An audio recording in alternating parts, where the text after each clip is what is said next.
Here this morning to take the last harvest of asparagus for the season.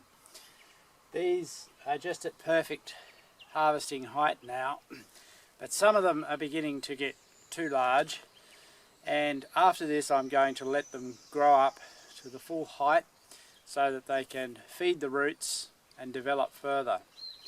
Now this stage they really just snap off nicely and give you beautiful asparagus.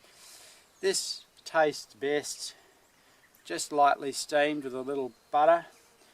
The fresher you can consume it, the tastier it is. It's really nice. This one could grow a little bit further, but I'm taking it so that I can have a little bit more of a feed for the family. I like to encourage anyone that has some space that they can dedicate to grow asparagus. Now you need to be able to dedicate some ground for it quite a long time, for many years, because it's a perennial on-growing crop, and you need to prepare well the soil, and I'll talk about that further in a moment. This year here I put straw down, and it wasn't the best thing because there was a lot of wheat in the straw and that germinated, and so I've got a lot of weeding there to do in terms of getting that wheat out now. In terms of growing asparagus, one of my favourite sources of information is a really old book. This really old book, which is The ABC of Australian Vegetable Growing and Strawberry Culture by Herbert Rumsey. Now this was printed the beginning of the last century, so this book is around about 100 years old. And it has some really good information, and I've used it to gain a lot of my knowledge about gardening. In terms of asparagus, I will read you what it says, or part of what it says. It says asparagus was originally a seaside plant, and it does well on salt land near to the seaside, but is generally grown in specially prepared beds where convenient. To prepare an asparagus bed, and remember that this preparation is to last for years, remove the surface soil to a depth of not less than 6 inches, and if the land is not tile drained, dig a drain from the lower corner about 2 feet deep to prevent water lying in the bed. So I've got this on a fair slope, and so that gives drainage, but my soil here is not ideal because I have clay soil rather than the sandier soils that you would get at the seaside. I did some preparation here, but I probably should have done more. When the soil has been removed, take a spade or fork and dig to a full spit depth.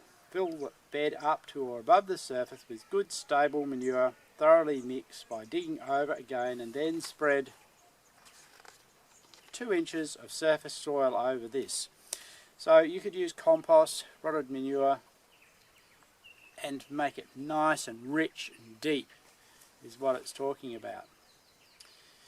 Leave the bed at that stage until it has received a good soaking of rain before putting in the plants. These should be 2 years old and as fresh as possible from the nursery bed.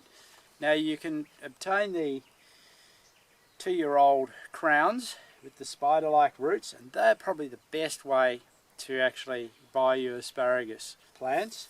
You can buy little seedlings these days, and you often will see these in the nursery, short seedlings, and I've bought a couple just recently, but they will take much longer. You need to give them at least another couple of years before you harvest to develop. So when you're planting, it says here to cover with about 2 inches of good light soil, and when the shoots grow, spread the balance over them. For green asparagus, the shoots are allowed to grow a few inches above the surface of the soil. And so that's what I've done here in harvesting these. And this is one of the most important things in relation to asparagus. It says no cutting should be made from the bed the first season, or even better until the third, and that I believe is the best advice, as good leaf growth is required to perfect the stool to give a good crop for the following year. So it's the leaves coming up that is going to feed the roots, and you need to allow that to happen. And that's why I'm stopping now, to allow it to grow up and feed the roots again over summer, so that next spring we get a lovely crop. Now, it is true that in asparagus there are both male and female plants, and the female plants are the ones that will have the seed. Now, it is said by some that the male plants yield better in terms of the shoots that we eat, and that you should take out all the female plants and just keep putting more until you have an entire bed of entirely male plants. If you do that, of course, you won't get any seed falling and any new plants coming up. I have a couple of female plants here, and so I'm still getting here some small plants coming from seed, and I don't mind that because it will increase the amount of asparagus in this area. So realistically, this is a fairly simple plant to grow. Just make sure you feed it well every year and give it some nice soft loose ground. A bit of sand and even a little bit of salt sometimes is appreciated by it, because it really is that seaside plant.